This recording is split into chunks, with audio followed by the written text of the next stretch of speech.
The year was 1886, and the New Mexico plains stretched endlessly beneath a pale, empty sky. The wind carried the scent of dust and sage, whispering across broken fences and barren fields. Thomas Reed stood by his porch, staring into the horizon like he had every morning for the past 5 years.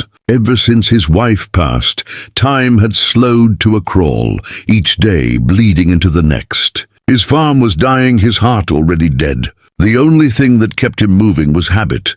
Feed the horse, fix the fence, survive the day. Nothing more, nothing less.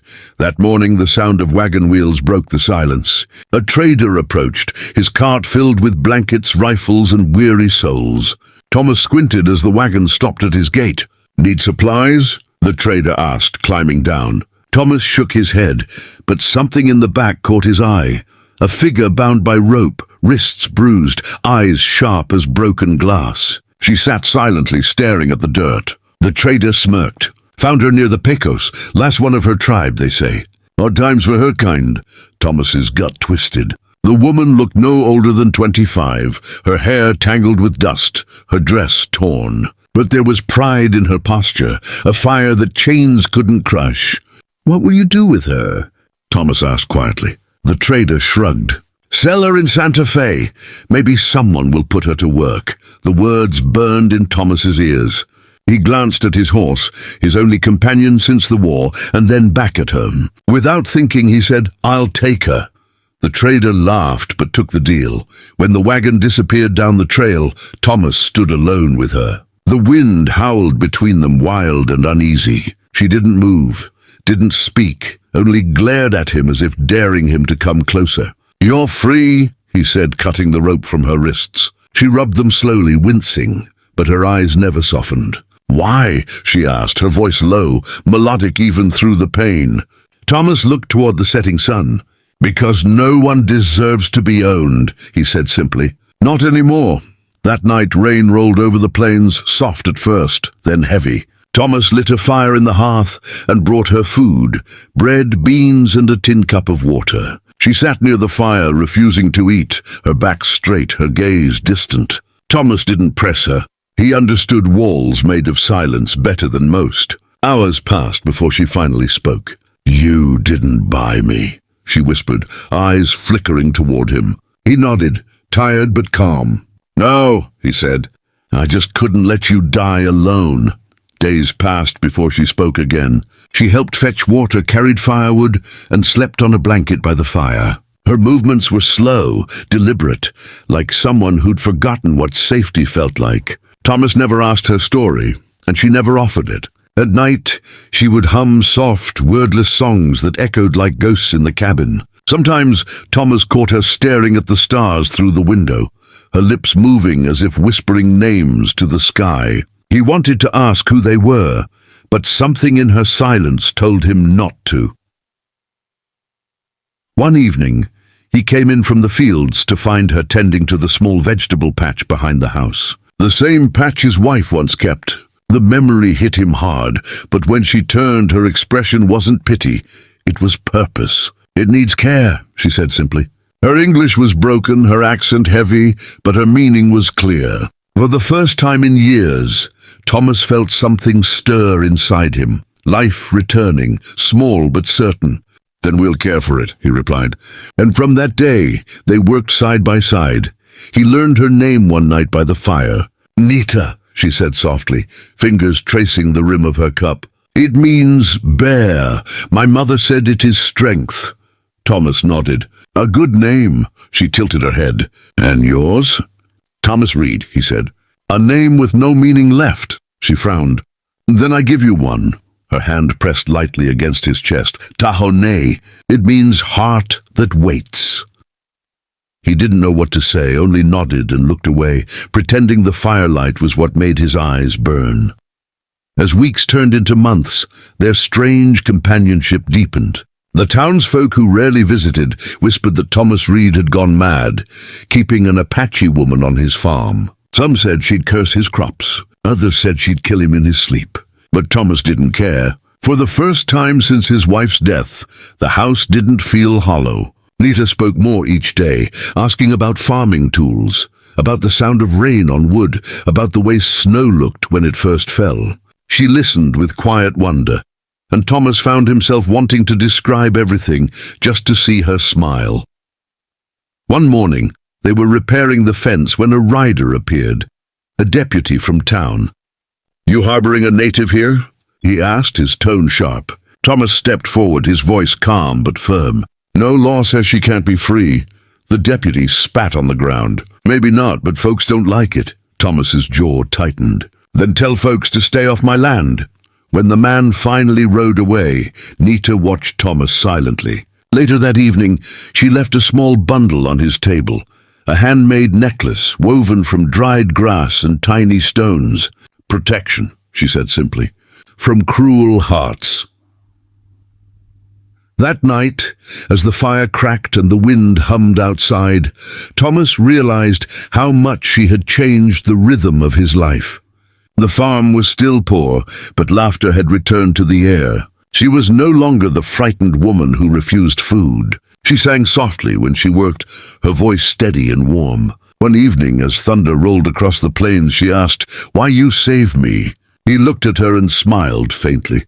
"Maybe because you remind me what being alive feels like." She didn't reply, but her hand brushed his as she passed him the bread. And so, the lonely farmer who once spoke to no one began to speak again, to her, to the land, even to himself. The earth that had refused to grow for years began to bloom. Maybe it was luck.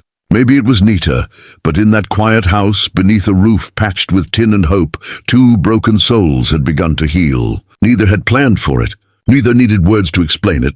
For Thomas Reed and Nita of the Apache, life had found a way to start over, one act of kindness at a time. Days turned into weeks, and the rhythm of life slowly returned to Thomas Reed's lonely farm. The woman he had once found in chains was now walking freely across the same land that had nearly buried his spirit. Nita moved with quiet confidence, her bare feet brushing the earth as if she were greeting an old friend. Every morning, she rose before dawn, feeding the chickens, tending the fire, and humming the same haunting melody that had first drifted from her lips the night he freed her. It filled the house like sunlight, warm, gentle, and alive. Thomas began to notice things he hadn't in years, the scent of new grass, the way the wind bent through the wheat, the sound of laughter that didn't come from memory. She spoke more each day, her words careful, deliberate. "You work too much," she'd say when he came in, shoulders aching from the plow. "Work keeps me standing," he'd reply. She'd smile faintly. "No, heart does." And though he pretended not to understand, her words lingered long after the lamps went out and the desert fell still. Winter gave way to spring, and for the first time since his wife's passing, green touched the fields. The crops sprouted strong despite the drought. Neighbors who once avoided his farm began stopping by again, curious about the change. Some came to trade, others to gossip.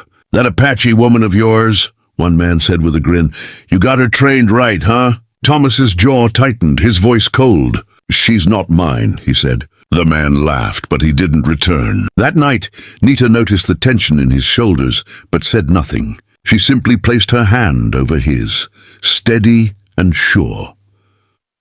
Their days followed a quiet rhythm, shared labor, shared silence, and the small kindnesses that built something deeper than words. One evening, after the fields had been watered, Nita sat by the fire, weaving strands of grass into thin cords. Thomas watched, curious. "What's that?" he asked. "A promise," she said softly. "Where I come from, we tie the earth to memory. It remembers us." She smiled faintly and tied one around his wrist. "Now the earth will remember you, too." He stared at it for a long time, feeling something stir deep inside him, something like faith.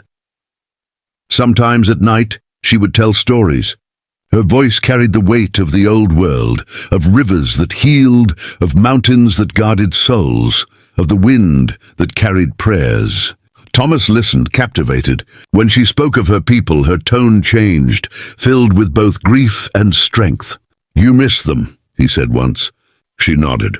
"Every day," she whispered. "But here, the earth listens." He didn't understand her words fully, but he felt their truth. In the sound of her voice, the loneliness of the land began to fade. The farmhouse wasn't silent anymore, it was breathing again. Then came the spring rain, soft but steady. The dry soil drank it greedily, and soon wildflowers burst across the fields like tiny flames. Thomas couldn't believe it. Nothing had grown here in years. The townsfolk noticed too. Some whispered that the Apache woman had cast a spell. Others said the farmer had made a deal with fate. But when asked what had changed, Thomas only smiled and said she taught it to breathe. In his heart he knew it wasn't magic. It was care.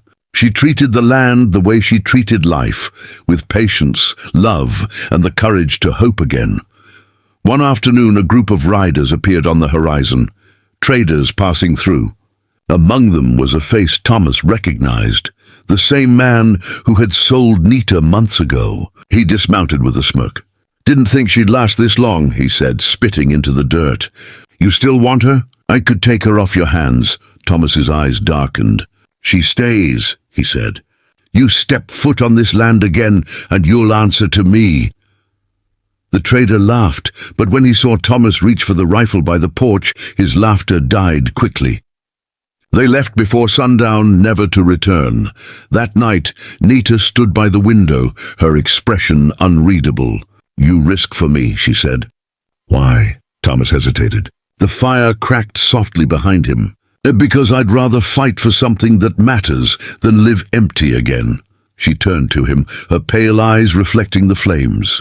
"You're not empty now," she said gently. "You full of life, but you do not see it."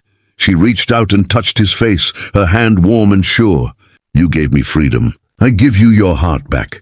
Thomas stood still, his breath shallow. For the first time in years, he didn't feel alone.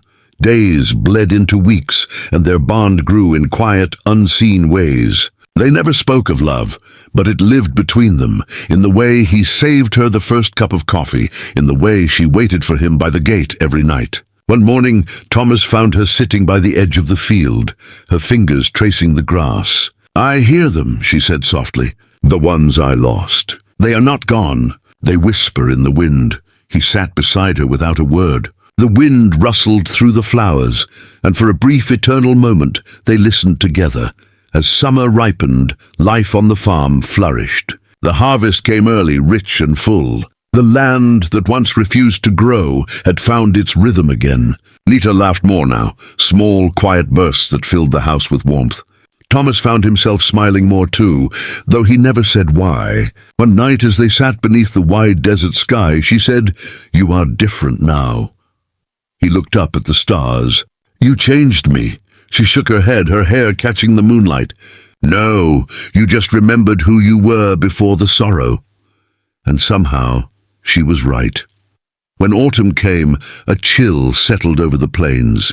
The colors faded, but the peace remained. One morning, Thomas woke to find her standing outside watching the sunrise. "Beautiful," he said quietly.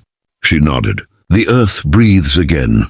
Her words echoed the promise she'd once made. That spring, wildflowers grew where none had for years. The people in town spoke of miracles. They said the lonely farmer's land had come alive again. But to Thomas, it wasn't a miracle. It was simply the truth. Nita had given the earth what he could not: faith, forgiveness, and a reason to keep growing. That night, as the last light faded over the horizon, Nita placed her hand over his heart. "You saved me from dying alone," she whispered. "Now you will never be alone again." Thomas took her hand, rough against his own, and pressed it to his lips. "No," he said softly, "not ever." Outside, the wind carried the scent of rain and wildflowers. Inside, the fire glowed warm and steady. In that forgotten corner of the American frontier, two lost souls, one broken by war, one scarred by loss, had finally found what neither believed existed anymore: a home and each other.